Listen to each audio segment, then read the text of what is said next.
Jadi tuan-tuan dan puan-puan, tajuk kita pada malam ini ialah faslun yang kelima. Fasal yang kelima pada menyatakan faraj. Faraj ini tuan-tuan dan puan-puan merujuk kepada alat jantina ataupun alat kelamin. Dua pihak, sama ada lelaki ataupun perempuan, itu faraj. Ketahui olehmu bahawasanya Allah Ta'ala menjadikan ia bagi engkau akan faraj kerana kegunaan yang bangsa akhirat, iaitu mengadakan anak dengan dia. Sabda Nabi SAW, tanakahu tanasalu fa inni mubahim bikumul umama yaumal qiyamah. Artinya, berkahwin oleh kamu, nescaya kamu mendapat anak-anak, maka bahawasanya aku bermegah-megah dengan kamu akan segala umat pada hari kiamat. Di sini sebenarnya kita berhenti pada minggu lepas. Kita dah sentuh mengenai hadis ini, bahawa Nabi SAW akan berbangga dengan ramainya umat baginda SAW di akhir zaman nanti, di maksudnya di padang mahsyar nanti, ya. Dan umat Nabi SAW itu walaupun diutuskan kemudian sekali di hujung di zaman ini, tetapi umat baginda akan duduk di hadapan sekali, akan dihisap lebih dahulu, ya. Akan keluar cahaya-cahaya daripada kesan-kesan basuhan wuduk daripada anggota-anggota umat ini. Lalu Nabi SAW akan kenal dengan itu. Ini adalah umat baginda SAW, dan baginda akan berbangga, ya.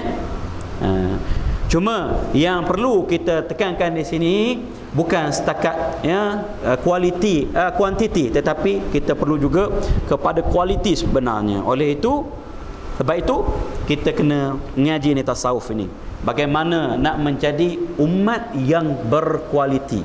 Kuantitinya ramai dan berkualiti, insya-Allah. Dan kita sebut bahawa ada faedah dunia dan ada faedah akhirat, ya. Ini bangsa akhirat, faedah ukhrawi.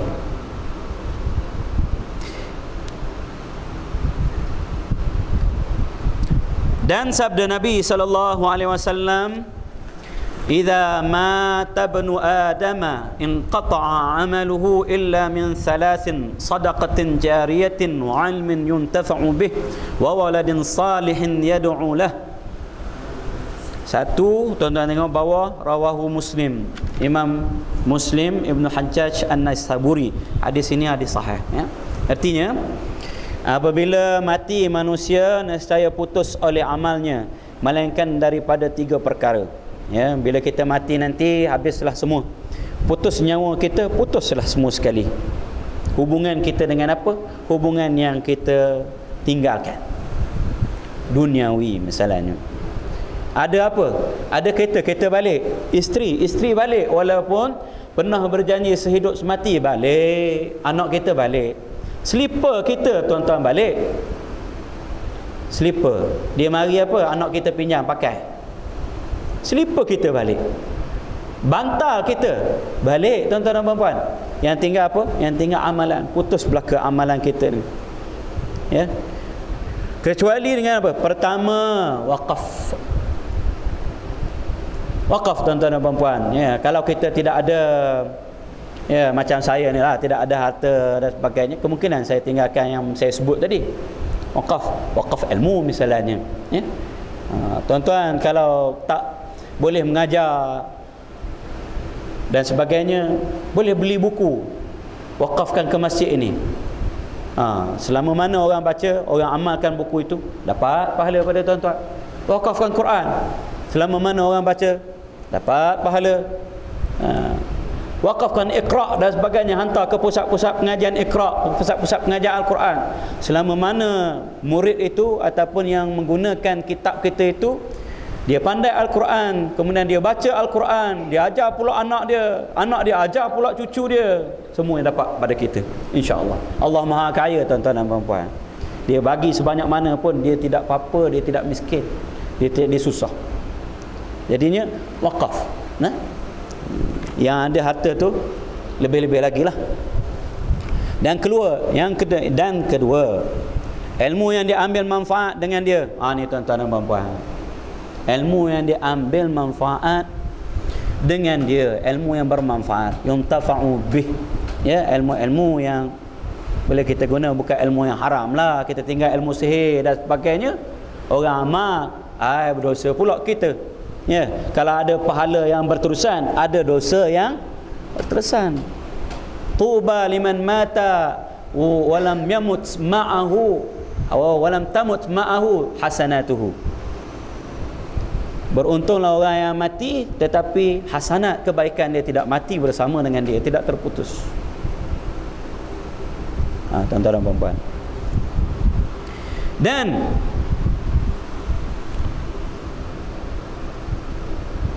celakalah orang yang mati tapi tidak mati bersama dengannya dosa dia.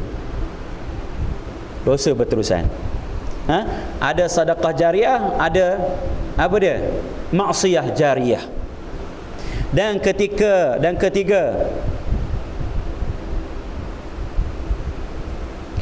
wakaf ni tadi sedekah yang disebut sedekah jariah tu. Dan ketiga, anak yang beriman yang berdoa baginya, dia tinggalkan anak-anak yang saleh. Berkata Ibnu Hajar rahimahullah ta'ala, dia tulis baginya seumpama segala amal yang baik yang mengerjakan dia oleh anaknya, tiada segala amalnya yang jahat-jahat. Allahu Rabbi, yang baik-baik saja sampai pada kita. Anak kita ni buat baik dapat pada kita, tuan-tuan dan puan-puan. Sebab itu didik anak-anak itu dengan elok supaya jadi saleh. Dosa dia buat tak ada kena mengena dengan kita. Allahumma illa kalau kita yang ajar dosa itu, kita yang mensunnahkannya. Kalau kita sunnahkan perkara yang baik, orang ikut, kita akan dapat pahala. Tetapi kalau kita ajar, kita sunnahkan, kita tinggalkan sesuatu yang tak baik, orang ikut, orang amal, dia jadi dosa. Sebab itu jadi ustaz ni dosa, pahala boleh jadi pahala besar, dosa boleh jadi dosa besar. Kenapa? Orang ikut. Yang inilah yang pergi melabur di mana-mana, yang dalam internet ke dan sebagainya. Ustaz tu buat, ustaz ni buat. Bila ustaz buat clear lah tu. Tu masalahnya dah. Dia kempen kat kita pun gitu lah. Anak tok guru, pak saudara tok guru. Kadang-kadang tok guru sendiri, bekas mufti masuk. Tujuan dia apa, tuan-tuan dan puan-puan? Tu dia. Jadi ajar anak kita molek-molek. Kalau kita betul-betul ajar, kemudian dia buat jahat, memang tak kena mengena dengan kita, tuan-tuan dan puan-puan. La taziru waziratun wizra ukhra. Kita tak tanggung dosa orang lain. Tapi kalau kita hak ajar, tuan-tuan dan puan-puan, hak ni bukan anak kita, kita ajar orang lain, anak murid pun kena. Tak? Jadi alhamdulillah. Intaha tu maksudnya apa, tuan-tuan? Habis apa? Habis kata Imam Ibnu Hajar. Habis itu. Dia nak masuk yang lain, kata yang lain pula. Demikian lagi menjadikan Allah Ta'ala bagi engkau akan faraj kerana kegunaan dunia. Yang kita sebut tadi adalah kegunaan akhirat, maksudnya faedah akhirat. Kita tinggalkan anak-anak yang saleh, kemudian anak-anak yang saleh ni mendoakan kita, dia buat baik, kita juga dapat pahala. Faedah dunia, faedah ukhrawi lah tu, faedah akhirat lah tu. Ni kegunaan dunia, dia kata faedah duniawi, iaitu bersedak-sedak dengan jima' dan bersuka-suka dengan sekalian anak yang dapat dengan jima' itu. Yang bermula mereka itu sebesar-besar segala perhiasan dunia, iaitu anak-anak ni, tuan-tuan dan puan-puan, sebesar-besar perhiasan dunia. Kerana firman Allah Ta'ala, a'udzubillahi minasyaitonir rajim, al-mal wal banuna zinatul hayatid dunya. Nombor 2, tuan-tuan tengok bawah suratul Kahf, ayat rakam tu 46. Al-ayah maksudnya ayat Al-Quran. Artinya bermula harta benda dan sekalian anak itu perhiasan hidup dunia. Ini tuan-tuan dan puan-puan, apa dia? Harta dan anak-anak manusia berbangga. Berbangga dengan anak. Kalau anak ramai, kalau orang Arab misalnya, zaman-zaman dahulu sangat berbangga dengan anak-anak ni, terutamanya anak-anak lelaki. Berapa anak? 11, 12. Sedozen. Seorang ibu baru. Kita kadang-kadang barangkali ada orang malu anak ramai. Tak? Allah, tak cukup-cukup ke? Allah. Rajin. Allah. Gagahnya dia. Allah. Macam-macam pula dia ni. Patut-patutnya kita berbangga juga dengan anak-anak yang ramai ni, tak? Dan kita didik anak-anak kita tu menjadi orang belaka. Alhamdulillah. Kalau tak jadi orang, barulah malu. Patut-patutnya kita ni digalakkan beranak seramai mungkin orang Islam ni. Patut-patutnya ada bonus pula bagi siapa anak ramai lebih pada 7 orang, ada bonus. Patutnya barulah. Ini kadang-kadang kita anak 4, abah dah tu. Pakat-pakat boleh-boleh dah ikat kohor-kohor. Lah mana nak ramai. Kita sistem demokrasi. Berat. Tak. Tapi harta dan anak-anak ni zinatu hayatid dunia. Perhiasan kehidupan dunia ni. Kaya macam mana pun tuan-tuan dan puan-puan, tak ada anak gak. Rezeki nak buat macam mana dah? Anugerah. Yahabu liman yasha. Dia beri pada orang yang dia kendaki saja. Dan firman-Nya, zuyyina lin-nasi hubbus syahawat. Zuyyina lin-nasi hubbus syahawati minan nisa'i wal banin. 3. Surah Ali Imran. Baca Ali Imran ya, jangan baca Al Imran. Ramai orang baca Al Imran. Alif lam tu bukan alif lam ma'rifah. Alif lam tu alif lam Ali tu maksudnya keluarga. Ali Imran ayat rakam nombor 14. Al-ayah maksudnya ayat Al-Quran. Buat ni tak masuk. Bismillah.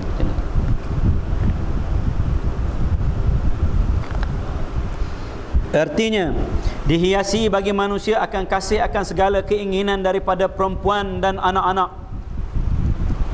Ni tuan-tuan dan puan-puan. Asyahawat minan nisa wal banin. Anak-anak.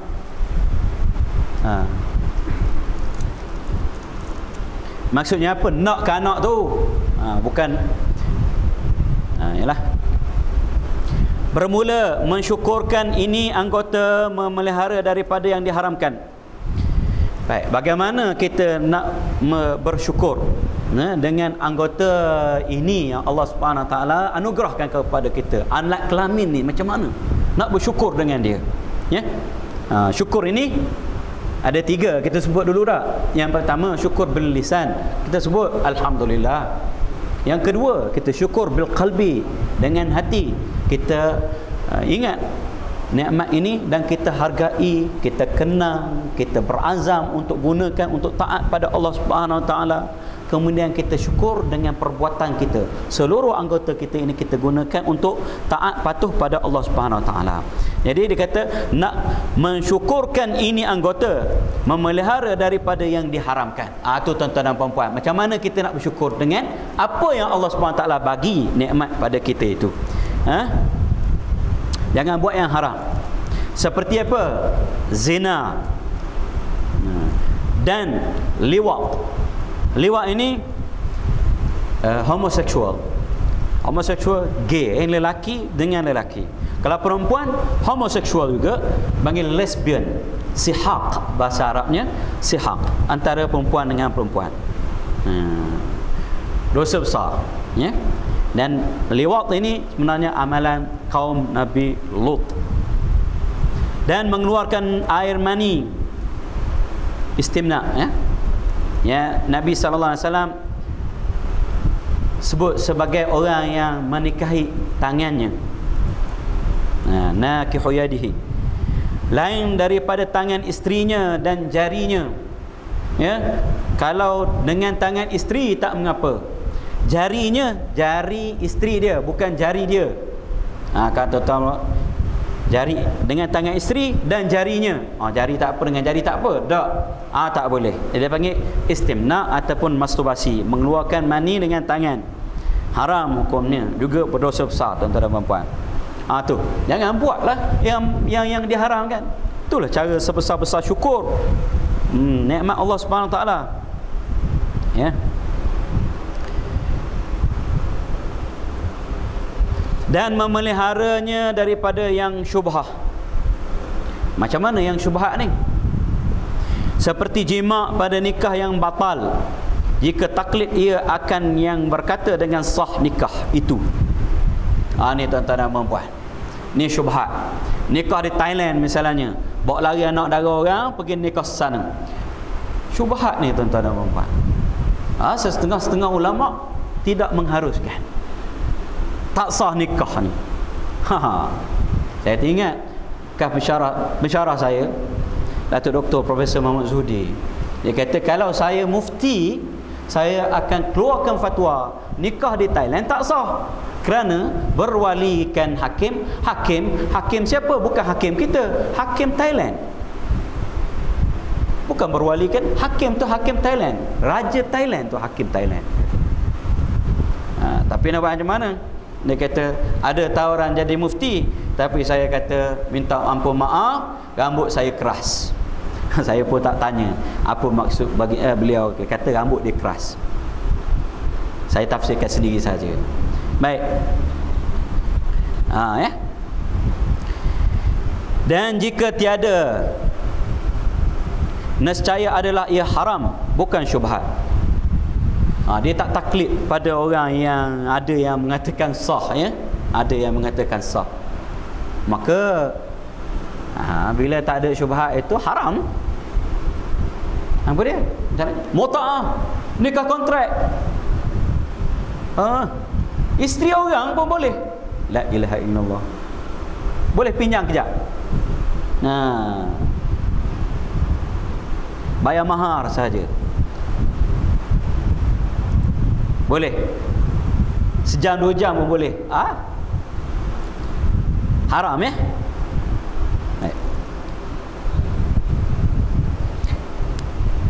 Telah berfirman Allah Ta'ala pada ketika memuji akan orang yang beriman yang mendapat kemenangan.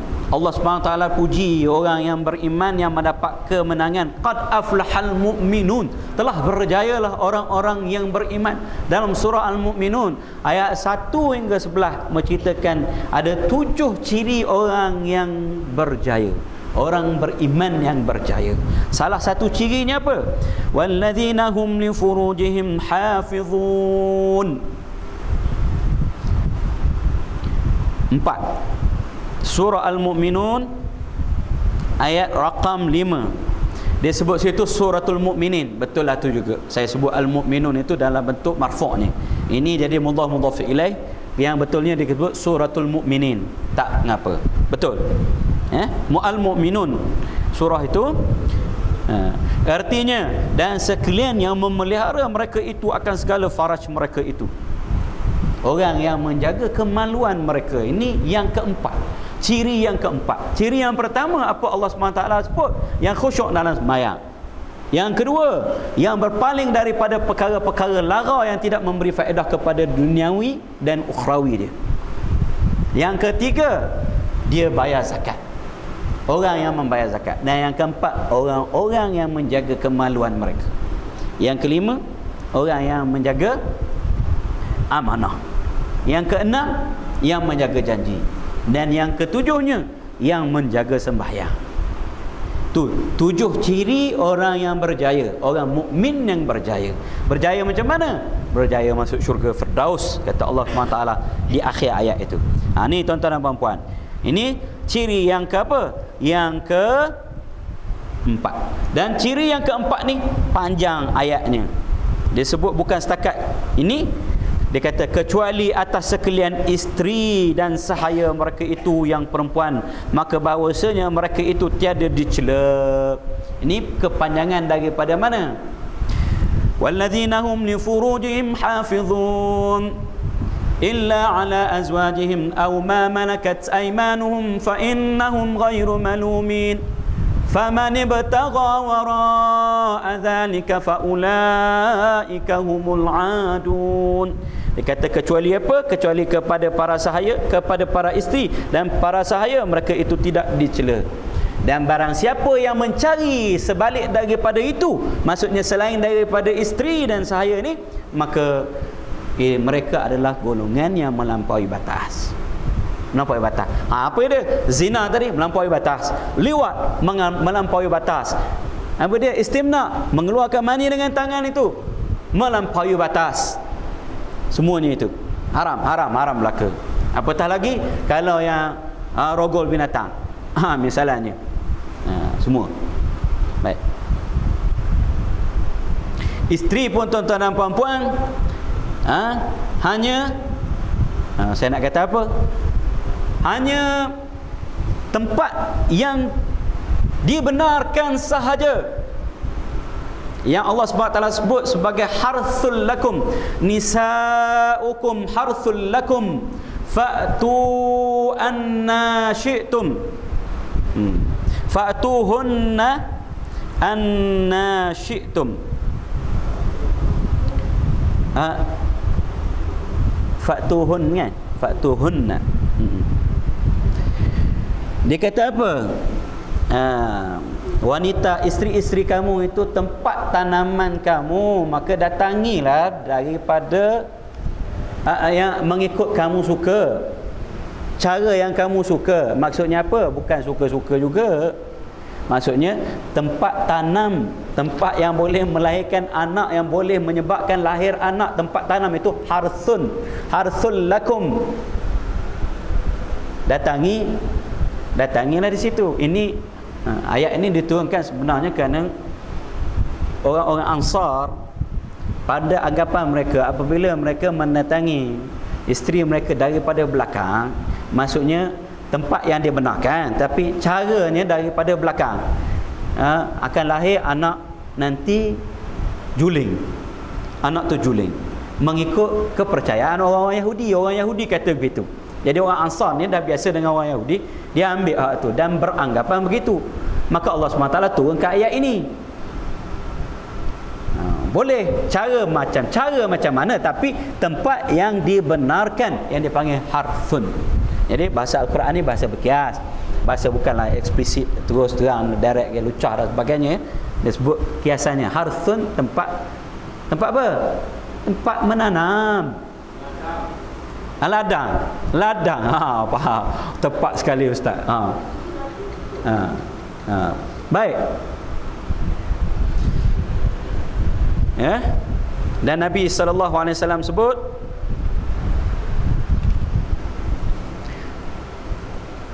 saya nak betulkan sikit tadi, bukannya fa'tuhunna, fa'tu harthakum.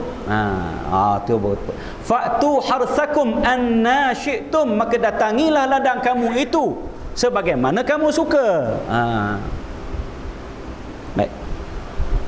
Dan Nabi SAW menyebut, la ta'tun nisa'a fi adbarihin, jangan kamu datangi wanita, isteri-isteri kamu itu di dubur mereka.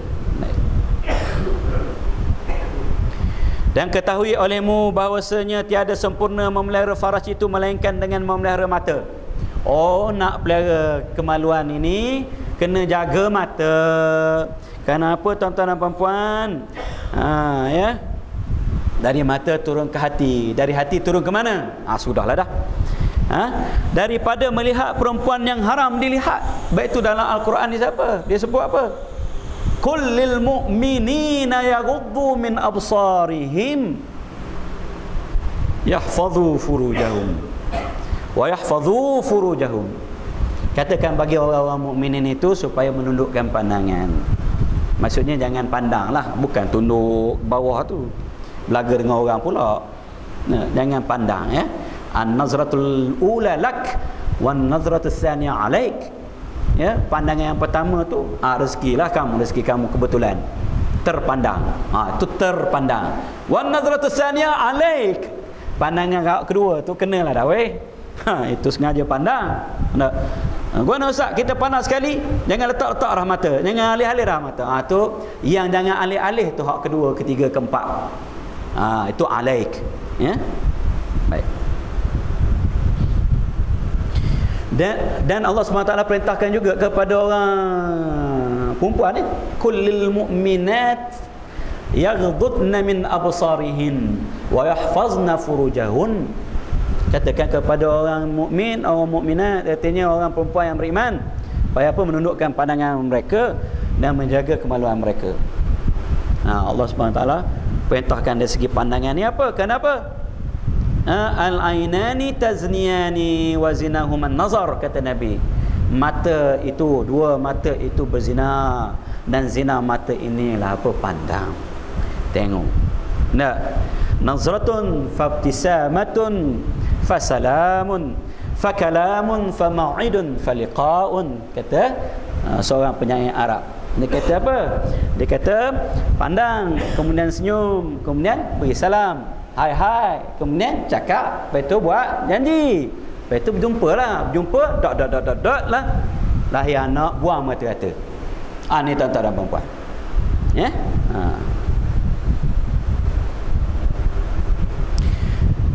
Dan memelihara hati daripada memikir rupa yang elok. Hati kita ni, jadi nak pelihara hati, kena pelihara mata. Kerana apa yang kita sebut tadi, dari mata turun ke hati. Bila mata kita ni masuk macam-macam, tengok hak yang comel-comel dan sebagainya, hati kita mula rasa gelisah dan tak tenang, teringat-ingat, letak je kepala atas bantal, letak je tangan atas dahi, tak boleh nak tidur. Pasal apa? Mata tak jaga, hati tak jaga. Dan memelihara perut daripada memakan yang syubhah dan daripada bersangatan kenyang. Allahu Akbar. Sempat kita baca semuka je. Baik, wallahu a'lam. InsyaAllah kita sambung lagi pada masa-masa yang akan datang. Wabillahi taufiq wal hidayah. Wassalamualaikum warahmatullahi taala wabarakatuh. Kita akhiri majlis kita dengan membaca surah Al-Asr dan tasbih kafarah.